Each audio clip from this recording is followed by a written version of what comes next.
Goldman warned on Sunday to institutional clients that oil could surge between $120 to $150 if Iran disrupts the Strait of Hormuz.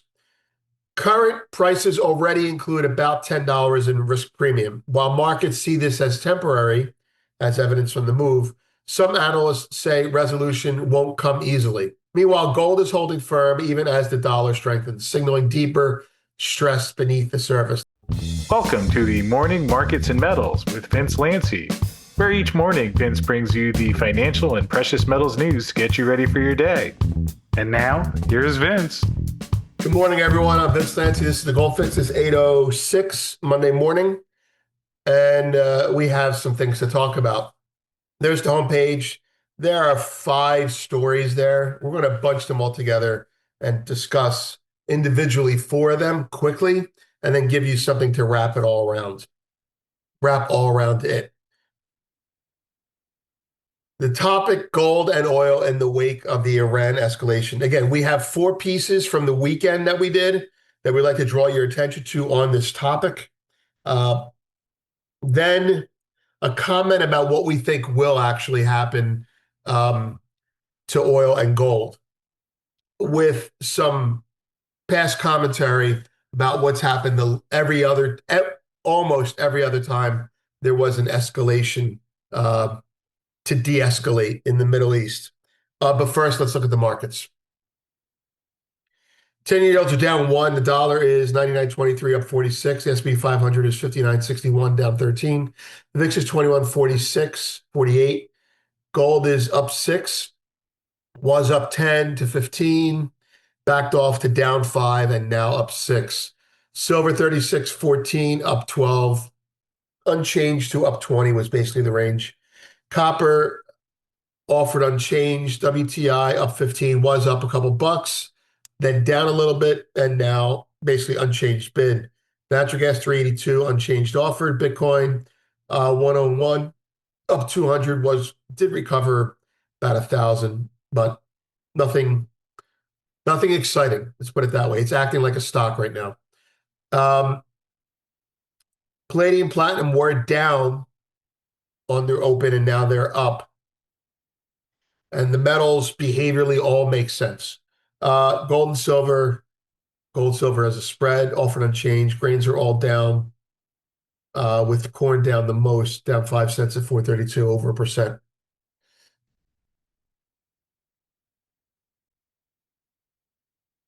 Over the weekend, we did several pieces, all related to the Iran, Israel, U.S. situation. Just to recap, if you're not familiar with it, on Friday, we dropped some big bombs on a nuclear facility that may or may not be important.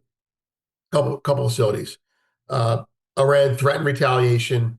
Israel said it's not going to slow them down, and at the same time offered to have a discussion with Iran if they wanted to cry uncle. Russia said, we don't like this, but we're not going to be anti-Israel because there are 2 million Soviets, former Soviets, that are now in Israel. So when you put it all together, you have an escalation to de-escalate, is how I would call it. Bomb goes in. The U.S. steps into the hockey fight and lets its presence be known, but after a lot longer than usual, lets its presence be known. Everyone backs off and says, oh, the big guy's here. And so now they have a discussion. So the bombing was a message, the bombing was a message to Israel. Give them a chance to cry uncle, we'll be the bad cop, and you can be the good cop now. Iran, it was a message that we haven't abandoned the region. If you keep this shit up, we're going to, do more. And Iran responded with more threats to close the Strait of Hormuz. Their government, I'm not sure what it's called, Congress, Parliament, passed their permission to do so. And that's the big risk now. Okay, so that's the news. All right, that's all the events. Oil was expected to come in higher. It did, and now it's off. Gold was expected to come in higher. It did, and now it's off. The dollar was expected to come in higher. It did a little bit, and now it's a little bit firmer. So all the responses are in the direction you would think, but they are muted, which is a sign that the plunge protection team is hard at work. Okay, let's go through, excuse me. Let's go through our post to this effect. Citibank, this is separate, but it's got to be factored in. Citibank says it's bearish on gold, and we put out a final word on that. We suspect it's talking to producers, not investors.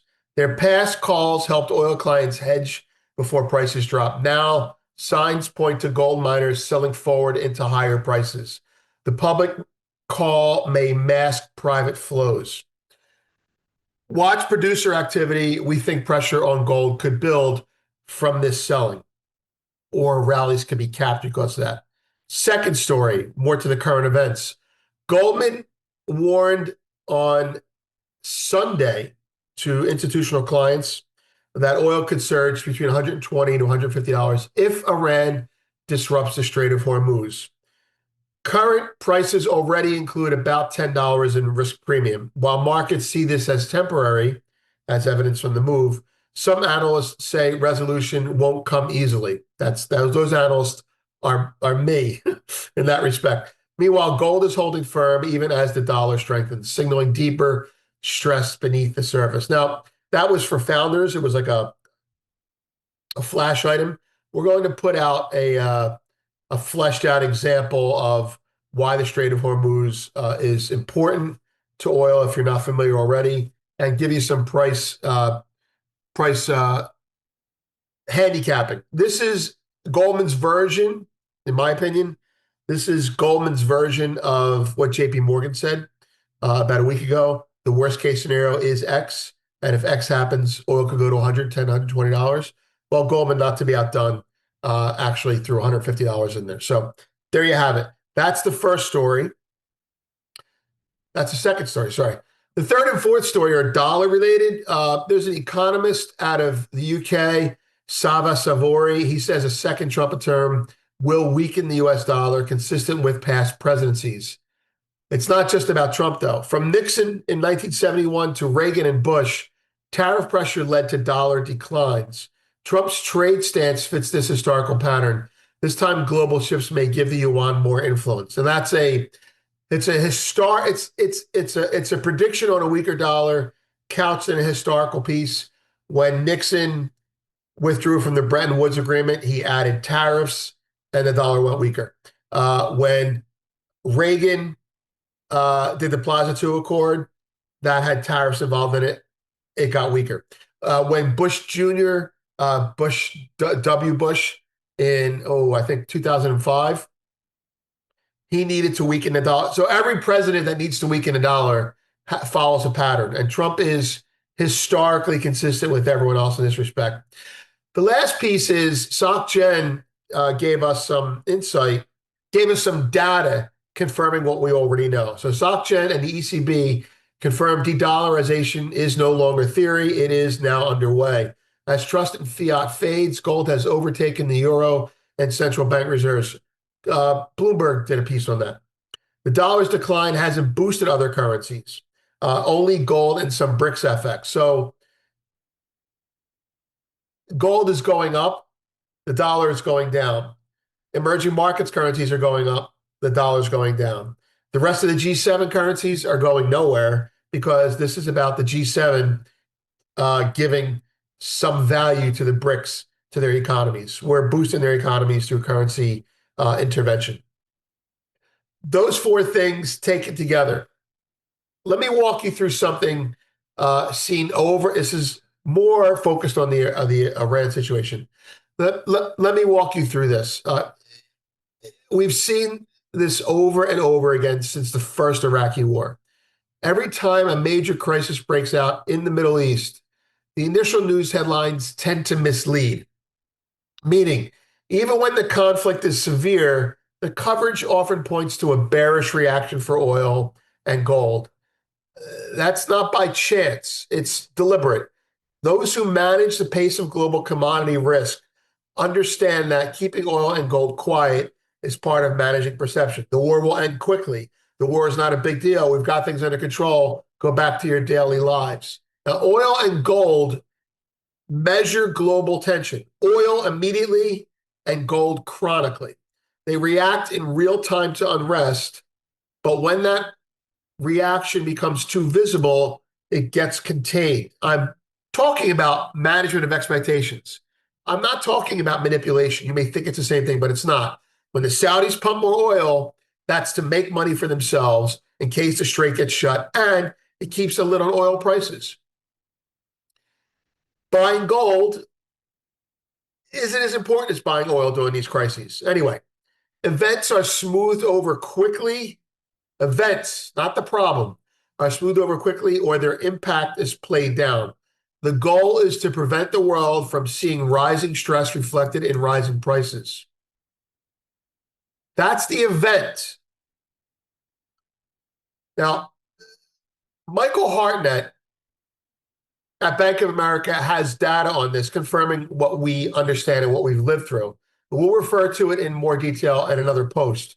But the pattern is clear. Oil often rises during an event, but the move rarely lasts. Gold can even fall.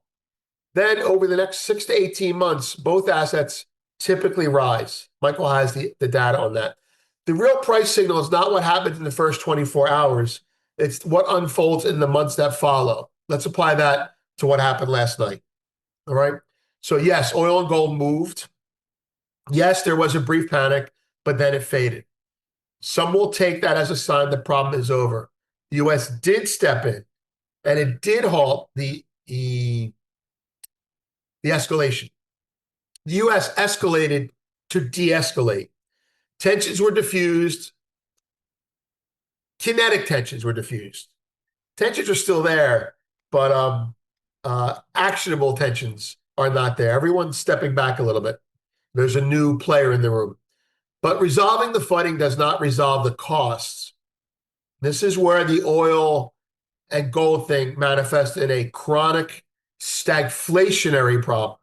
Insurance on tanker shipments is going to go up. So is the cost of private security and military patrols. These increases won't reverse quickly. It's all part of deglobalization. Stress in the region adds a layer of permanent cost to energy delivery. This builds a price floor under oil and raises input costs across the entire board. This kind of structural cost pressure is how stagflation begins. The global economy is already slowing. I'm reading off my script here. Adding energy inflation on top of that makes it worse. China will feel this right away. Rising oil prices act as both a tax and a brake. So in fact, in that environment, countries usually respond the same way. They print. It may sound familiar, it may sound like a trope, but that's because the cycle keeps repeating. Middle East conflicts leads to higher oil costs. Higher oil costs push inflation up. Inflation pushes central banks towards easier money because it's stagflationary, and easier money raises demand for gold. So if you're long oil and gold and you were disappointed by last night's market reaction, don't be. The real move doesn't come from the headlines. It comes from the structural adjustments that follow, and those have already started. You could see, oil up, down, up. The U.S. no longer wants to police the Middle East day to day. It will make a show of force when necessary, but this message to the region is different now. This is no longer America's fight to participate in. It is our fight to manage. It's a hockey fight. The result will be higher oil prices. That's unavoidable when energy supply routes become less secure and costlier to protect. The difference today is that the burden shifts. The U.S. is close to energy self-sufficiency. China and the broader BRICS bloc are not. They will feel the squeeze first. At least that's my opinion. All right, so that's my spiel. Moving on. Coming soon, what happens to gold and oil prices after events like we've just seen? That will be in premium today. Bank of America looks closely at copper miners. And what are the chances of Iran actually closing the strait? That will actually be in premium as well today. Data on deck. Powell will be speaking a semi-annual monetary policy report before the House Services Committee during a 2-day session beginning Tuesday and continuing through Wednesday. Also, we have PCE this week. Looking at the markets, well, there it is. Nothing about gold looks bad. I mean, look, this is actually pretty cool. In this range, I talked about doing butterflies back here, and I did a couple, but it's been a great trade. Silver, if you want to look at the right-hand side of the board, the price action today is crisis averted, or at least delayed, and everyone's going back to unwinding positions. We're buying some. If you look at the metals specifically, gold is weaker on a bombing. Silver is stronger on a bombing. Platinum is even stronger. So everyone who's short the white metals and long gold and copper against it are unwinding. This is a microcosm of what's going on right now when there's no news items in the market.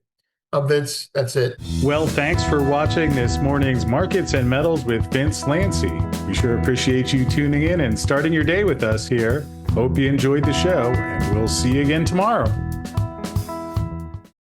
Please note that this video is not intended as legal licensed financial trading advice and is to be used for informational purposes only. Please contact your financial advisor before making any decisions, and thanks for watching.